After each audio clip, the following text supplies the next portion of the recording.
The calendar marked February 15th, 2027, a crisp winter day in Manhattan, where the skyline pierced the gray sky like jagged teeth. They say in some cultures that the soul lingers for 40 days after death, whispering goodbyes to the living before ascending. For me, Elena Rossi, it felt like my own soul was unraveling on that 40th day. I sat in the opulent drawing room of our Upper East Side townhouse, surrounded by the murmur of well-heeled guests at my husband Marco's memorial. Marco Rossi, the visionary behind Rossi Imports, the empire that brought the finest Italian wines, artisanal cheeses and olive oils to America's elite tables. From humble beginnings in Sicily to dominating the U.S. luxury food market, Marco had built it all with grit, charm, and an unerring eye for quality. The room was a symphony of subdued elegance, crystal chandeliers casting soft light on antique Persian rugs, the faint aroma of aged balsamic vinegar, mingling with floral tributes of white orchids. I'd orchestrated every detail, the caterers, serving bite-sized caprese skewers, the string quartet playing Vivaldi in the corner, just as Marco would have wanted. Guests approached me with the usual platitudes. Elena, be strong. Marco was a titan. The industry won't be the same. I'd nod, my black Armani dress feeling like armor, forcing a gracious smile. But inside I was adrift, a ghost in my own life. For 35 years, I'd been Marco's partner in every sense. Not just the hostess of glittering galas at the Met or fundraisers in the Hamptons, but the quiet force behind the scenes. While Marco negotiated deals in boardrooms, I'd cultivate relationships over long lunches in Tuscany or phone calls to vineyard owners in Piedmont. Elena, you weave the magic, he'd say with his warm laugh. I sign the papers, but you bind the hearts. Our suppliers weren't vendors. They were family friends whose grandparents had pressed olives by hand. That social glue, as Marco called it, turned Rossi Imports into a $500 million powerhouse, supplying high-end chains like Whole Foods and Michelin-starred restaurants across the U.S. In my hands, clutched like a talisman, was a sleek mahogany portfolio. The family lawyer, an old friend named Vincenzo, had slipped it to me after the public will reading. Marco's final directive, he'd whispered. For your eyes only after the others hear the basics. The public will was straightforward. The townhouse, the vacation home in Napa, the stock portfolios split evenly between me and our son, Luca. But the company? Silent on that front. Inside this portfolio was the truth. Marco had transferred 100% ownership of Rossi Imports to me, his ultimate act of faith. I'd glimpsed it once, then sealed it away. Reading it felt like accepting a world without him, and my heart wasn't ready. Whispers floated through the room like smoke. Poor Elena, how will she cope? Marco handled everything. She was just the perfect wife. I wasn't stung. It was the narrative they'd always believed. Even Luca, our only child, seemed to buy it. I spotted him across the room, not mourning but networking. At 32, he was a carbon copy of Marco's ambition, but lacking his warmth. Sharp-suited, gesturing animatedly to our VPs about synergies and scalability. He'd risen quickly in the company, VP of Operations, always pushing for efficiency over tradition. Marco had worried about him. Luca has my fire, Elena, but not your compassion. He sees spreadsheets, not stories. Luca caught my eye and strode over. Our CFO, Carla Esposito, a shrewd woman who'd been with us for 15 years, trailing behind like a shadow.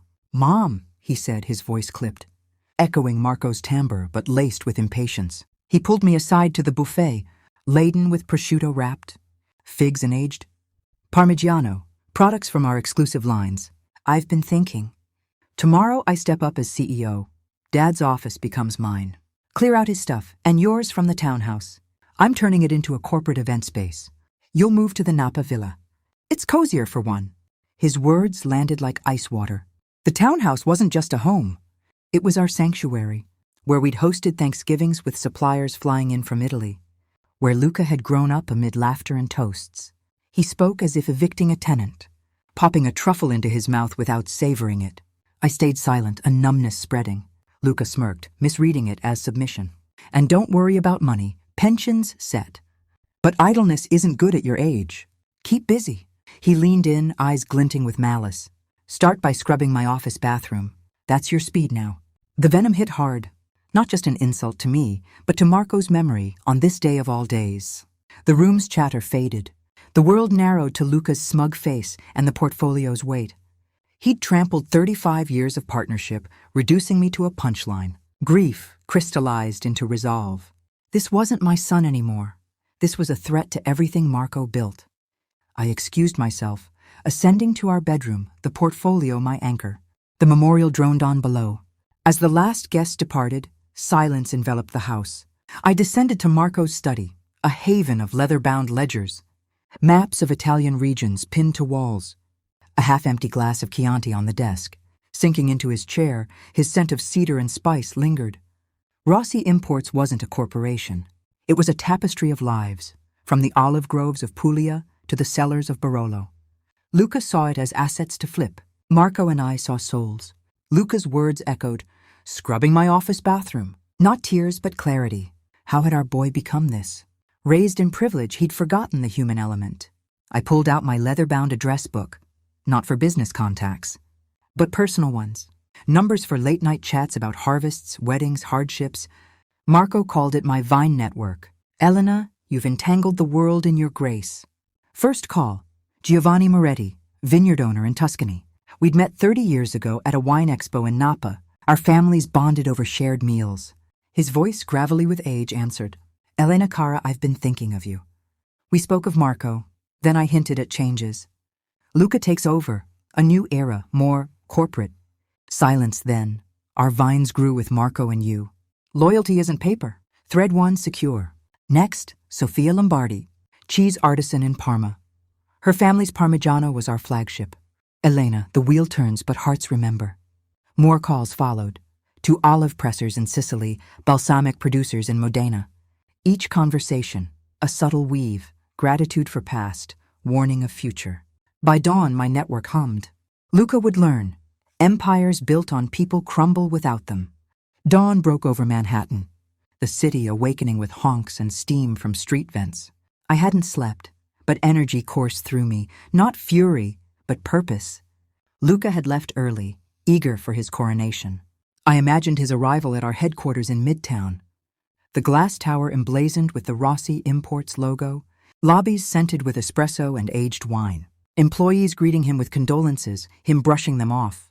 In reality, that's exactly how it unfolded. Luca strode in at 8:45 a.m., suit impeccable, barking orders. Coffee black. "Get Carla in." He entered Marco's corner office, views of Central Park, walls lined with vintage wine bottles. First act, removing Marco's portrait. A warm oil painting from our 25th anniversary. He propped it against the wall, replacing it with his own headshot, slick, corporate, eyes on the horizon. Carla entered, ever the enabler. "Congratulations, Luca," Marco would approve. "Save it," Luca snapped. "Dad's ways are relics. Personal touches? Waste, time to streamline." He outlined his vision.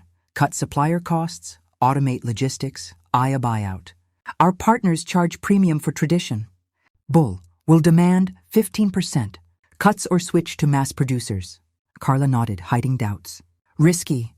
Those are family ties." Luca laughed. "Ties we bought. Mom's chit-chat? Inefficient. She's obsolete." They drafted emails, cold, demanding price slashes, effective immediately. No dear friends, just ultimatums. Sent to Giovanni, Sofia, all key suppliers. Luca leaned back, smug. "New era starts now." Back at the townhouse, I tended the rooftop garden, herbs from Italian seeds Marco planted. My phone buzzed. Giovanni. "Elena, this email, insulting." After decades, I listened, calm. "I know. It's not Marco's way." He fumed. "Shipments halt until respect returns." Similar calls poured in. Outrage, loyalty to us, not the boy. Luca's silence from suppliers? He saw victory. They'll fold. But whispers spread, my network activating. Then, the bomb. Carla had been courting mega foods, a conglomerate swallowing boutique brands, churning out cheap imitations, grave diggers of authenticity, Marco called them.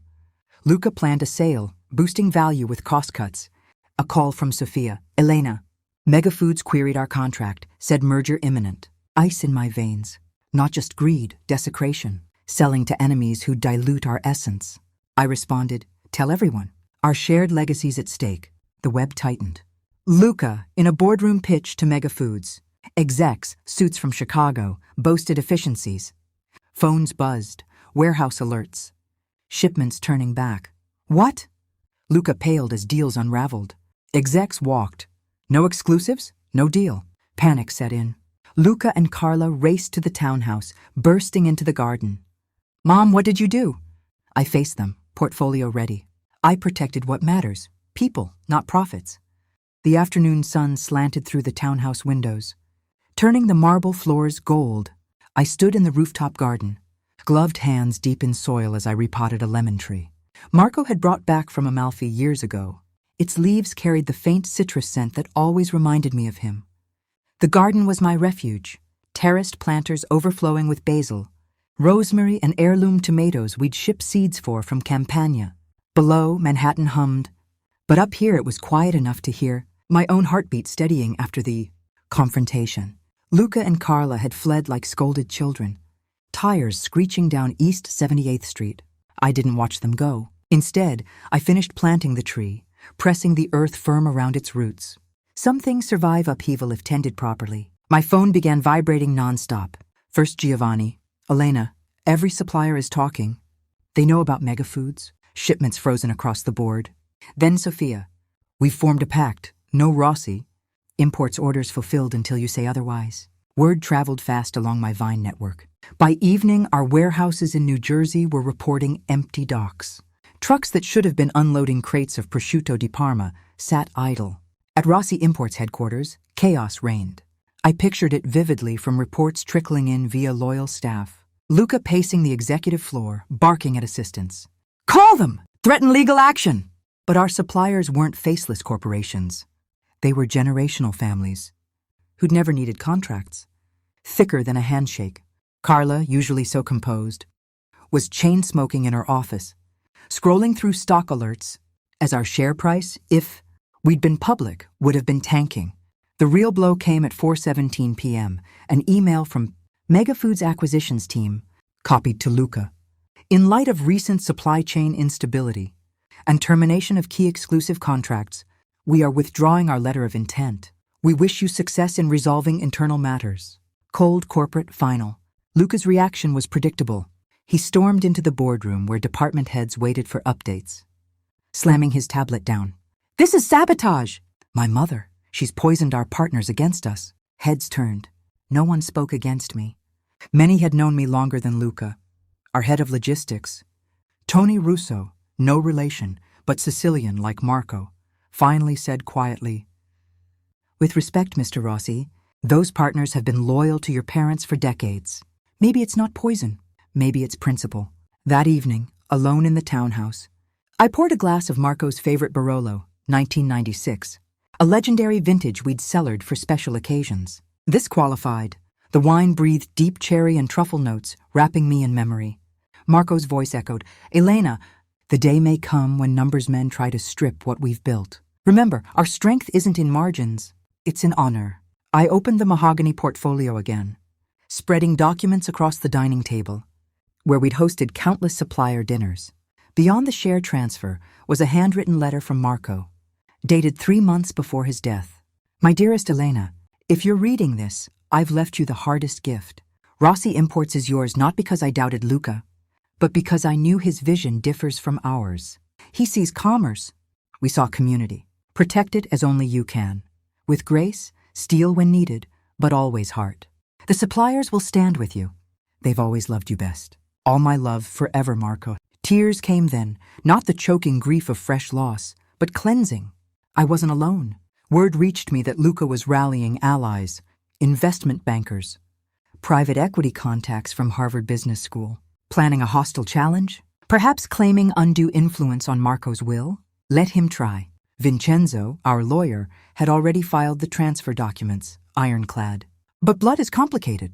As I sipped the Barolo, watching city lights flicker on, part of me ached for the boy who'd once chased fireflies in Napa vineyards. Where had we lost him?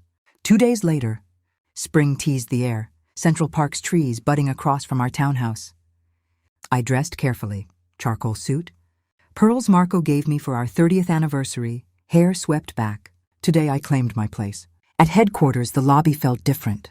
Security nodded respectfully. Employees I'd known for decades greeted me with genuine warmth. Mrs. Rossi, welcome home. Ms. Bianchi, Marco's secretary of 25 years, embraced me with tears. He'd be so proud. First stop, the executive floor. Luca's temporary portrait still hung crooked where he'd placed it. I removed it myself, handing it to maintenance. Storage, please. Then I retrieved Marco's from the closet where it had been stashed, rehanging it straight. The office breathed easier immediately. Department heads gathered in the boardroom, mahogany table imported from Tuscany. Seats for 20. I entered without ceremony, taking the head where Marco always sat. Luca wasn't there, reportedly working from home. Carla was conspicuously absent. Good morning, I began, voice steady. By directive of Marco Rossi's final will, executed yesterday, I am now sole owner and CEO of Rossi Imports. All directives issued by Luca Rossi in the past week are void. Silence, then Tony spoke. We're with you, Mrs. Rossi. Nods around the table. No questions about legitimacy. They'd seen the emails, felt the disruption. Loyalty here wasn't to titles. I outlined immediate actions. Reinstate all traditional supplier terms. Dispatch personal apologies via handwritten letters, my specialty, and schedule visits. We're not optimizing people out of existence. We're recommitting to what made us great. By noon, calls began returning. Giovanni first. Elena, shipments resume tomorrow if you'll join us for harvest this fall. Laughter through tears. Sophia. My wheels age better with your guidance. The network healed faster than it had fractured. Luca arrived at 2 p.m. disheveled, tie askew, eyes bloodshot. He'd clearly hoped to rally support and found none. Mom, this is insane. You can't just... I already have, I said calmly from behind Marco's desk. Security will escort you to collect personal items. Your employment is terminated, effective immediately. He stared, mouth working soundlessly. Then rage, you'll bankrupt us! Mega Foods was our future, scale growth. Our future, I replied, is in quality, not quantity. Your father built this on relationships you'd sell for a quarterly bump? Carla appeared behind him, pale. Elena, perhaps we can negotiate. You're both relieved. Legal will discuss severance. Arthur, Carla, there will be an audit of your recent activities. Attempting to sell company assets without authority carries consequences. Security arrived. Luca's final glare held betrayal, but underneath, fear. As they escorted him out, he shouted, "This isn't over!" But it was. Good morning, I began, voice steady. By directive of Marco Rossi's final will, executed yesterday, I am now sole owner and CEO of Rossi Imports. All directives issued by Luca Rossi in the past week are void. Silence, then Tony spoke. We're with you, Mrs. Rossi. Nods around the table. No questions about legitimacy. They'd seen the emails, felt the disruption. Loyalty here wasn't to titles. I outlined immediate actions. Reinstate all traditional supplier terms. Dispatch personal apologies via handwritten letters, my specialty, and schedule visits. We're not optimizing people out of existence. We're recommitting to what made us great. By noon, calls began returning. Giovanni first. Elena, shipments resume tomorrow if you'll join us for harvest this fall. Laughter through tears. Sophia. My wheels age better with your guidance. The network healed faster than it had fractured. Luca arrived at 2 p.m. disheveled, tie askew, eyes bloodshot. He'd clearly hoped to rally support and found none. Mom, this is insane. You can't just... I already have, I said calmly from behind Marco's desk. Security will escort you to collect personal items. Your employment is terminated, effective immediately. He stared, mouth working soundlessly. Then rage, you'll bankrupt us! Mega Foods was our future, scale growth. Our future, I replied, is in quality, not quantity. Your father built this on relationships you'd sell for a quarterly bump? Carla appeared behind him, pale. Elena, perhaps we can negotiate. You're both relieved. Legal will discuss severance. Arthur, Carla, there will be an audit of your recent activities. Attempting to sell company assets without authority carries consequences. Security arrived. Luca's final glare held betrayal, but underneath, fear. As they escorted him out, he shouted, "This isn't over!" But it was. Only after the second bottle did we speak of the company. Giovanni leaned forward. Elena, every supplier from Puglia to Friuli knows what happened. We received that boy's email, the 15% cut or else.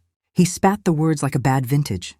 We closed ranks the same day. Not one crate left our docks. I never asked you to, I said softly. You didn't have to. Loyalty isn't requested. It's lived.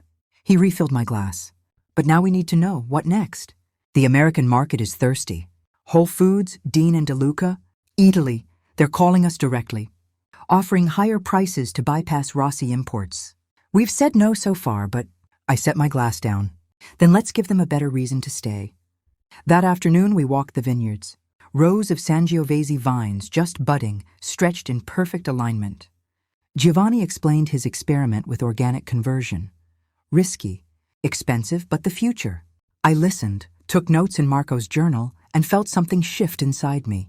This wasn't just preservation anymore. It was evolution. Over the next 10 days, I traveled the length of Italy like a pilgrim. Parma, where Sofia Lombardi aged her 48-month Parmigiano in caves that smelled of earth and heaven. She let me break open a wheel with the traditional hammer. The crystalline crunch echoed like applause. Sicily, where the Di Stefano family pressed olives at dawn. The oil so green and peppery it made me cry. Not from spice, but memory. Modena, where Massimo Rinaldi tended his balsamic batteries, some barrels older than the United States. Everywhere the story was the same. Outrage at Luca's ultimatum. Deeper outrage at the Megafoods rumor. And unwavering loyalty to me and Marco's memory. But also questions. Could Rossi imports thrive under new leadership, female leadership at my age? The American market demanded volume and consistency. Could we grow without selling our soul? I didn't have polished answers. I had something better. Presence. I listened more than I spoke. I ate at their tables, danced at one impromptu harvest party in Abruzzo, held newborns, toasted the dead. By the time I flew to Naples for the last leg, the Vine network wasn't just intact, it was buzzing with possibility. In Naples, I met with a younger generation, children of our suppliers, many educated in the US or UK, fluent in e-commerce and sustainability. Over espresso in a cafe overlooking the bay, they pitched ideas, direct-to-consumer boxes, NFT provenance certificates for ultra-premium bottles, carbon-neutral shipping. I took furious notes. Marco had always said the traditions must breathe or they die. On the flight home, I sketched a new vision in his journal. Rossi Imports 2.0, still rooted in exclusivity and human relationships, but embracing technology and transparency to reach younger American consumers who cared about story as much as taste. Luca had tried to sell the company for scale. I would grow it through soul. I landed back in New York on May 15th to find spring in full riot. Central Park exploding in cherry blossoms. The city shedding its winter skin. The townhouse felt different too. Ms. Bianchi had overseen a gentle refresh. Fresh flowers on every surface. Marco's study aired out. My own office carved from a guest suite overlooking the garden. I'd resisted redecorating the master. Bedroom, his side of the closet, still held his suits. His cologne faint but present. First day back at headquarters, I walked the floors unannounced. Employees stood and applauded in the warehouse when I appeared, something that would have embarrassed Marco senseless, but moved me deeply. Tony Russo handed me a hard hat and took me through the New Jersey distribution center, now humming again with incoming pallets stamped Firenze, Parma, Palermo. Inventory was lean after the 2-week shutdown, but pre-orders were surging. Restaurants and retailers, hearing whispers of the drama, wanted reassurance we were stable. My first act as CEO, a handwritten letter to every major client, on heavy cream stock with the Rossi crest. Dear friends, Marco Rossi built this company on a simple belief, that the finest things in life are made by human hands, tended with care and shared with joy. Recent events tested that belief, but I'm humbled to report it has proven unbreakable. Rossi Imports remains committed to bringing you the authentic flavors of Italy, unchanged in quality, renewed in purpose. With gratitude, Elena Rossi, CEO and proprietor. The response was immediate. Orders doubled within a week. Whole Foods requested an exclusive summer promotion, featuring our suppliers' stories on in-store digital screens. Italy proposed a Meet the Makers series in their Flatiron location. I said yes to everything that honored the people behind the products. Then came the first real test. Luca's lawyers filed papers in New York Supreme, court contesting the will, claiming Marco lacked capacity in his final months due to medication, and that I had exerted undue influence. The tabloids pounced, bitter son versus widow in battle for Italian food empire. Page 6 ran a grainy photo of me leaving the office under the headline, "The Black Widow of Balsamic?" I refused media comment, but the stress was real. Sleepless nights returned. Vincenzo assured me the case was weak. Marco had been lucid. Multiple doctors' affidavits. Video of him signing. But trials are unpredictable. One evening in June, after a brutal deposition where Luca's attorney grilled me on every dinner party, every phone call, every gift to suppliers. Wasn't this just buying loyalty, Mrs. Rossi? I came home shattered, poured a large glass of grappa, and sat on the rooftop as thunder rumbled over the Hudson. My phone lit up, an unknown Italian number. I almost ignored it, but answered. Pronto? Mama? Luca's voice, smaller than I'd heard in years. Silence stretched. Rain began to fall. I saw the papers, he said finally. Page 6, I didn't want that. I closed my eyes. Then why file the suit? A long breath. Carla said we had a shot, that the board would back me, that you'd settle to avoid scandal. Bitter laugh. Turns out the board resigned en masse last week. Cited alignment with founding values. I waited. I'm in Naples, he continued. Staying at the old apartment Nonno kept above the shop in Spaccanapoli. I've been walking a lot. Went to the Di Stefano olive press yesterday. They let me help with the harvest. My hands are destroyed. A pause. The oil tastes like childhood, Mama, like Sunday lunches at Nonna's. Tears mixed with rain on my face. I thought I was saving the company, he whispered. Making it bigger, modern, but standing there with oil on my skin, I realized I was trying to sell something I never helped create. The line crackled. Come home, Luca, I said quietly. Not to the company, just home. I don't know if I can face you. You already are. He was silent so long I thought the call dropped. Then, maybe? After the harvest. I promised the Di Stefanos I'd stay through pressing. Take the time you need. We hung up. I stayed in the rain until soaked.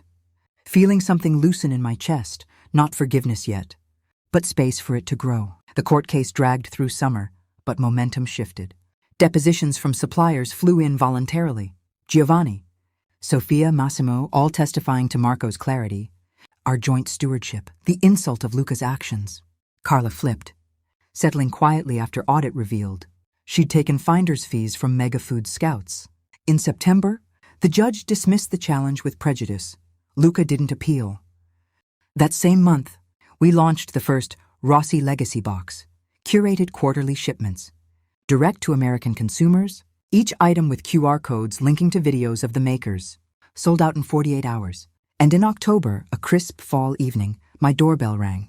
I opened it to find Luca on the stoop, tanned, thinner, hands calloused, carrying a small wooden crate. Early press, he said, holding it out. Di Stefano's Olio Nuovo. They bottled the first for you. I stepped aside. He entered, eyes taking in the townhouse as if seeing it anew. We stood awkwardly in the foyer until I led him to the kitchen. Opened the bottle, poured the neon green oil onto crusty bread. We ate in silence at first, then talked, really talked, for hours. About Marco, about mistakes, about what family means when blood and business tangle. He never asked for his job back. I never offered, but the next spring, when Giovanni needed help managing American distribution for his new organic line, Luca moved to Tuscany for a year. Apprentice wages, no title. Roots take time to deepen. 2 years later, September 2028, the tasting room at Rossi Imports' new flagship store in Manhattan's Nolita district was packed shoulder to shoulder. Floor-to-ceiling windows looked out onto cobblestone Elizabeth Street, where a line still snaked around. The block, even though we'd opened the doors an hour ago. Inside, the air carried the heady perfume of aged Parmigiano, fresh-pressed olive oil, and the star of the evening, Giovanni Moretti's first certified organic Chianti Classico Riserva, bottled exclusively for us.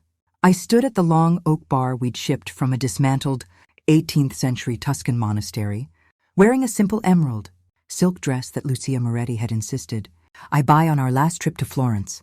At 68, I no longer felt the need to armor myself in severe suits. Tonight was celebration, not battle. Giovanni and Lucia had flown in with their daughter and the new twins. Sofia Lombardi was here from Parma, Massimo Rinaldi from Modena, the Di Stefano family from Sicily. 23 makers in total, my Vine network. Made flesh, mingling with America's top sommeliers, food editors from Bon Appetit and the New York Times, and a sprinkling of celebrities who'd become genuine fans of the legacy boxes. But the person everyone kept glancing toward was Luca.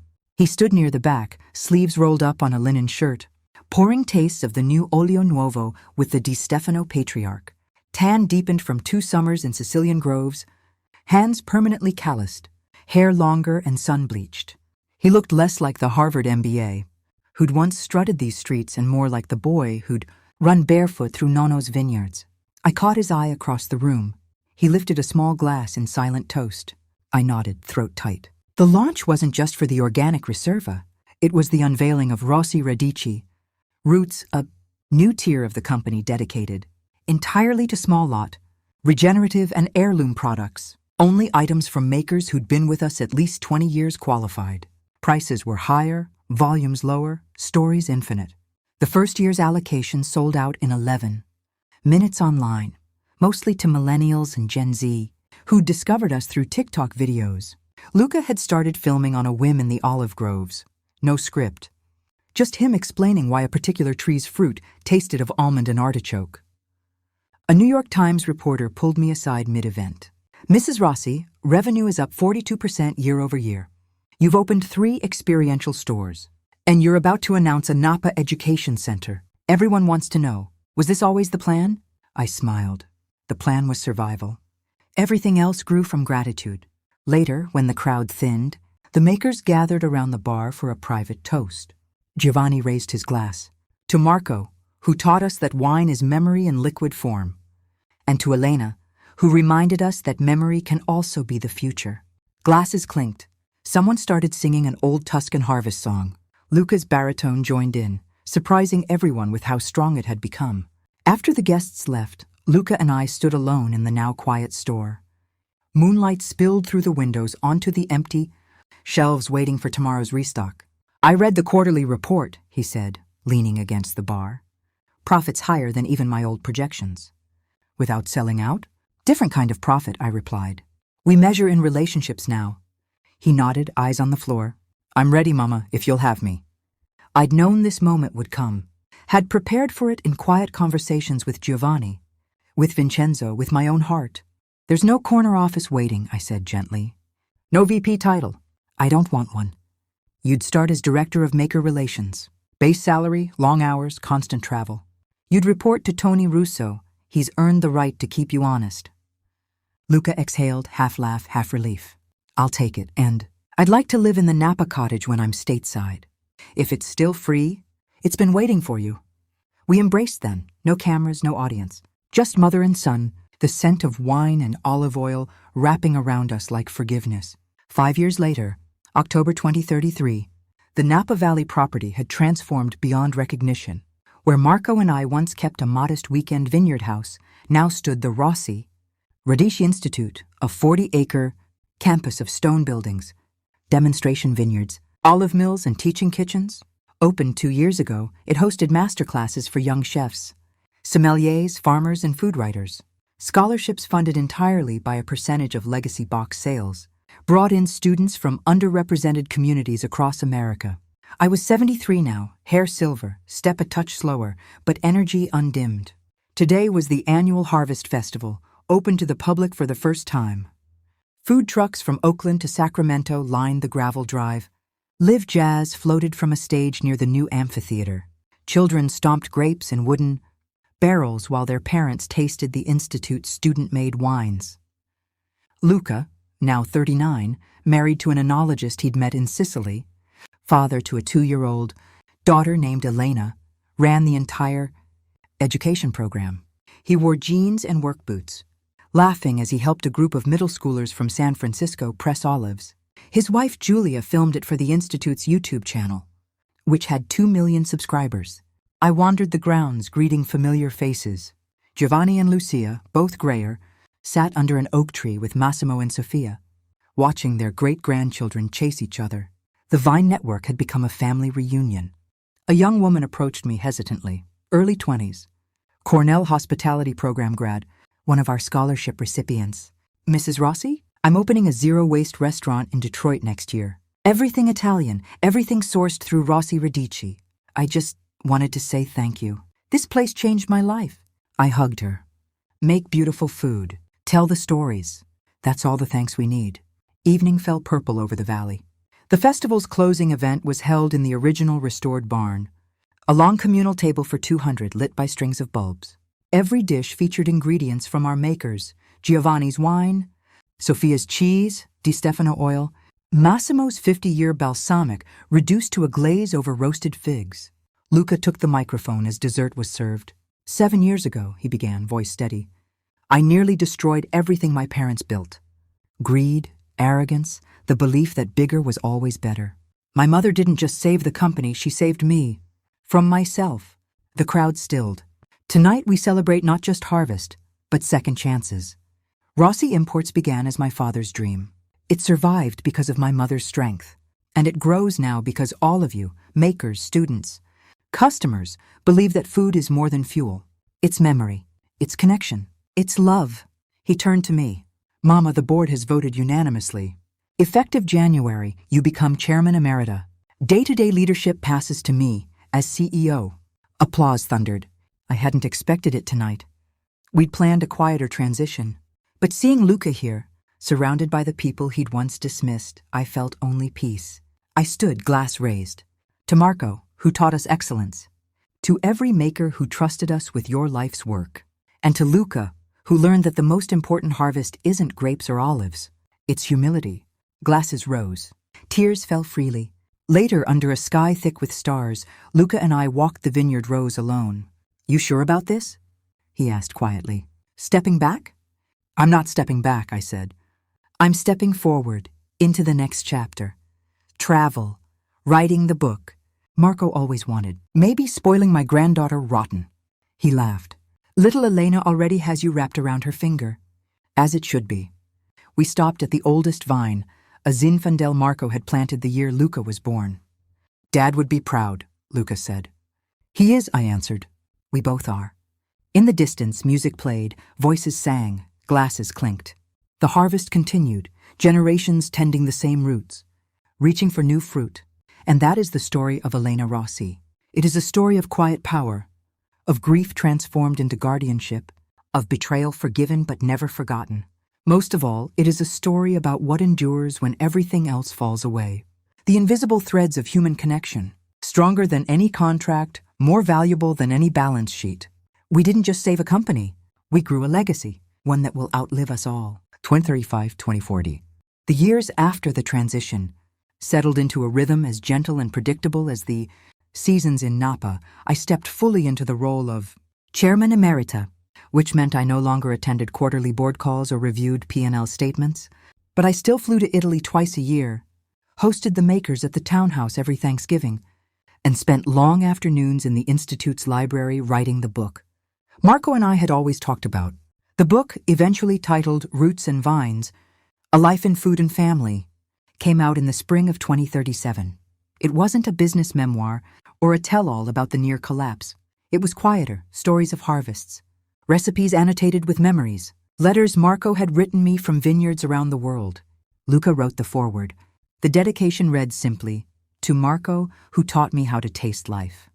It became a New York Times bestseller for 37 weeks, mostly because readers discovered it wasn't about triumph or revenge. It was about repair. Luca proved a steadier leader than any of us had dared hope. He kept the company private, resisted every private equity overture, and poured profits into the Institute and into paying makers well above market rates. By 2040, Rossi Imports had grown to $1.2 billion in revenue, but more importantly, every supplier family had health insurance, retirement plans, and scholarships for their children. Luca's daughter, little Elena, now 7, spent summers working the olive harvest in Sicily alongside the Di Stefano grandchildren. The circle continued. Carla Esposito faded from view. The audit uncovered enough irregularities that she accepted a quiet settlement and relocated to Arizona. We never heard from her again. I turned 80 in the fall of 2040. Luca and Julia threw a party in the Napa barn, the same one where he'd taken the CEO mantle from me 7 years earlier. 300 people came, makers, Institute alumni now running their own acclaimed restaurants across America, suppliers' children who'd grown up calling me Zia Elena. Giovanni, frail but sharp at 85, insisted on making the toast. He stood with a cane, glass raised. To Elena Rossi, he said in Italian, voice cracking, who proved that a woman's strength is not loud. It is deep, like the roots of an ancient vine. It holds the earth together when storms come. I cried unashamedly. Luca held my hand under the table. Later that night, after the music stopped and the lanterns dimmed, Luca walked me back to the original cottage where Marco and I had spent our first weekends in California. You know, he said, when I was angry, at you, at Dad, at everything, I thought the company was the inheritance. Turns out the real inheritance was watching how you chose grace over vengeance. I squeezed his arm. And watching you choose humility over pride. That was mine. We stood on the porch looking over moonlit vines. Little Elena starts at the Institute's junior program next summer, he said. She wants to learn cheese-making from Sophia's granddaughter. I smiled. The wheel turns. October 15th, 2042. The end came quietly, the way Marco's had, suddenly, but without struggle. I'd spent the morning in the Institute's teaching garden with a group of scholarship students from Oakland, showing them how to prune olive trees, the old Calabrian way Marco had learned from his father. The sun was warm for autumn, the air scented with fermenting grapes from the demonstration vineyard. I felt tired afterward, more than usual, but attributed it to age. That evening, Luca and Julia had planned a small family dinner in the cottage. Little Elena, 9 now. All knees and curiosity helped. Me set the table with the blue and white, dishes we'd brought from Italy decades ago. We ate pasta al pomodoro, made with tomatoes from the garden, drizzled with that year's olio nuovo, and drank a magnum of Giovanni's 2016 Reserva we'd been saving for a special occasion. There was no special occasion. That was the point. Every ordinary evening had become worth celebrating. After dinner, little Elena fell asleep on the sofa with her head in my lap.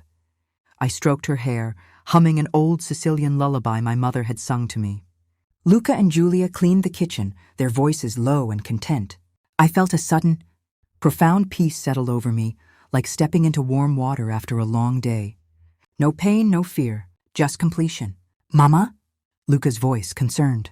He'd come back into the living room and seen my eyes closed. I opened them, smiled. I'm here, tesoro. But I wasn't, not fully. The room seemed to brighten, as if someone had turned up the light.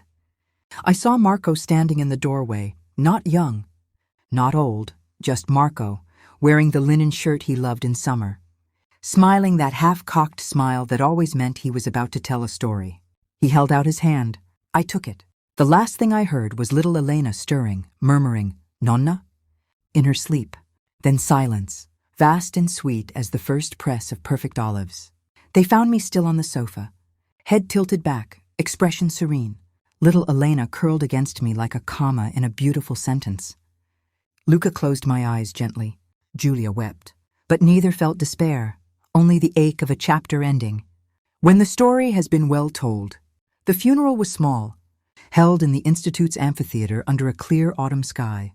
No black ties, everyone wore colors, as I'd requested years earlier. Giovanni, Lucia, Sophia, Massimo, all the surviving makers, sat in the front row with Luca's family. Students read passages from my book. Little Elena placed a single white orchid on the casket, the same flower I'd chosen for Marco's memorial all those years ago. Luca spoke last. My mother, he said, voice steady, taught us that legacy isn't measured in balance sheets or shelf space. It's measured in lives touched, trusts kept, stories carried forward. She saved a company once. But more than that, she saved people, starting with me. He paused, looking out over the vines. Today we don't mourn an ending. We celebrate a life that proved quiet strength can move mountains. And we promise, every one of us, to keep tending the roots she planted. Afterward, the gathering moved to the barn for the traditional feast. Tables groaned with food from every maker. Sophia's 60-month Parmigiano, Massimo's century-old balsamic, Giovanni's final vintage. Wine flowed. Stories multiplied. Laughter rose with the music. At dusk, Luca opened a Jeroboam of the Institute's first student-made wine, a Sangiovese blend little. Elena had helped harvest.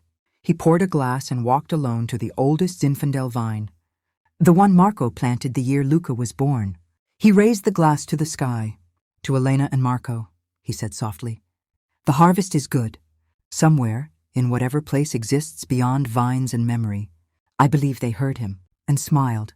This brings to a close the story of Elena Rossi, a woman who, when faced with loss and betrayal, chose not vengeance but guardianship, who proved that the softest hands can hold an empire together, who showed that true power lies not in taking, but in tending, and who taught her son, and all of us, that the most enduring legacies are woven from threads of honor, forgiveness, and love. The vines continue to grow, the oil continues to flow, the stories continue to be told, and somewhere, a little girl with her grandmother's eyes will one day understand what it means to carry roots deep, enough to withstand any storm. Thank you for walking this journey with us. If this story moved you, perhaps consider, what quiet strength lives in you? What roots are you tending today that someone else will harvest tomorrow? We'd love to hear your thoughts in the comments. Until the next story, arrivederci.